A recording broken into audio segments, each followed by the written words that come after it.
এখন দেখতে পাচ্ছি ব্ল্যাক কালারের চেরি। এই যে এগুলো একদম ব্ল্যাক কালার, সবচেয়ে সুমিষ্ট চেরি, সবচেয়ে সুস্বাদু চেরি হচ্ছে এই ব্ল্যাক কালারের চেরি গুলা, খেতেও যেমন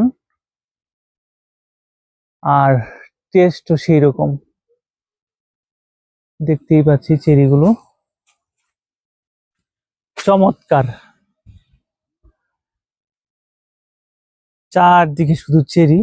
এই যে দেখতেই পাচ্ছেন ব্ল্যাক ব্ল্যাক কালারের চেরি। এই যে কি পরিমাণ চেরি ধরে রয়েছে, এই যে দেখুন, যে যার মতো পারছে খাচ্ছে, আমরাও খাচ্ছি।